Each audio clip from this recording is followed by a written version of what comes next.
which comprise pathogens, and they can in fact affect man and cause situations such as gastroenteritis, and there are more severe situations also. For example, cholera is a possibility in situations where the marine environment is polluted and you have persons swimming in these areas. In situations where the coastal environment is very polluted with, say, chemicals or pesticides, you may have a situation where shellfish would become infected or contaminated with those heavy chemicals, and when humans feed on that shellfish, they in fact can become affected. We degrade and contaminate, playing games with nature, gambling with our well-being, our livelihood.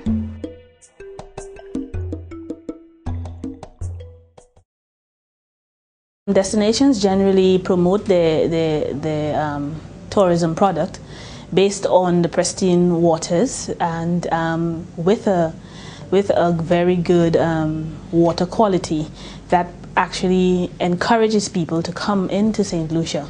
We sometimes have many tourists coming just because of the sand, sea, and sun, among other things as well, but the water quality and them being able to dive, snorkel, in some cases do commercial sport fishing. People are very much into health and safety. They are very much aware of the quality of water, whether it be drinking water, whether it be water on the destination. With the contemporary tourists, they are informed through their own local television networks. They are also informed through the worldwide web as to what kind of quality they are supposed to be expecting. So no longer are we offering a service that is unknown or unheard of, and people are coming almost with a checklist.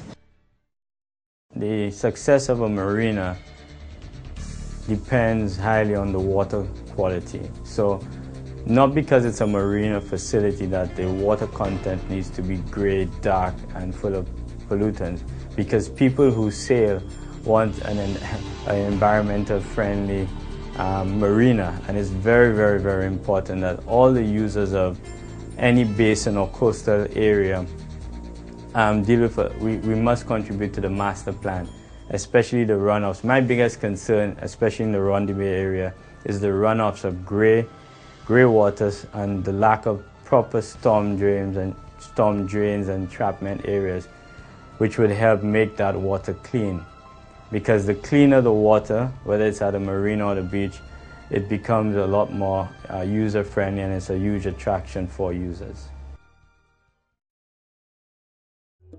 Listen to her pleas. Protect her from destruction and our ultimate ruin. We are now at Marbella Valley. We are at Fondo. We are on the beach, the coastal area. We are in a stretch of 1,000 meters of beach that is strewed with debris. This is the point where all the rivers of the Marbella Valley converge. And with it comes soil, agricultural waste, plastic bottles, you name it, it's here. It's evident that the practices of the upper reaches impact this coastal area, this once pristine area. And we must do something about it. The Marbella Environmental Club has been, over the last 5 years, doing the annual beach cleanup. And it stands to reason that a lot of debris has been cleaned out and collected, but it continues. We need assistance in ensuring that the impacts on this area is minimized, and it can only be done through education, sensitizing the community, and engaging all stakeholders in that regard.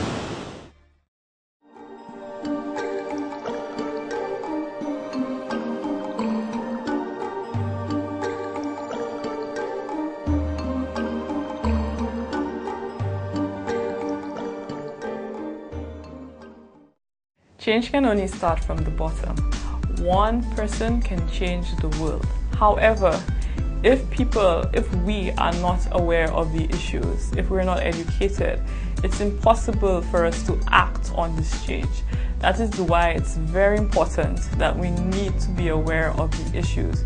We need to be aware of what we are supposed to do and what we're not supposed to do. Some of the things that we can do, some of the initiatives that are important for us to address as a community is, if we are building homes, ensure that we have good septic tanks. We go to the Ministry of Health, we get the proper designs for the septic tanks, we build proper septic tanks. This is important because if we don't do this, the waste goes into our waterways, our gutters, our rivers, and it ends up into the sea. We must also ensure that if we live in communities where we have sewage treatment plants, such as the Groseley and Rodney Bay community, we should as much as possible connect to those sewage treatment plants. Because once again, if we don't do this, then the waste gets in the gutterways and it goes into the sea. If we're farmers and if we're growing our crops on slopes, we should try as much as possible to grow our crops on slopes that are not too steep. They have a very low gradient. There are innovations and technologies like terracing. Terracing has been around for millions and millions of years. Another thing we can try and do is to not farm along riverbanks. In many, especially in St. Lucia, a lot of people think that's the only flat land that is available. However, our riverbanks are very easily eroded.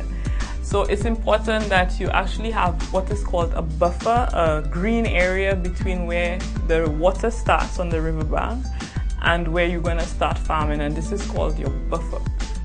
So we need to go out there and educate ourselves. If there are things that we don't know, we need to ask questions. Do not assume that we know. And there are options available. We can go to the Department of Forestry, to the Ministry of Agriculture, to the Department of Fisheries, Environmental Health Department, Sustainable Development and Environment section.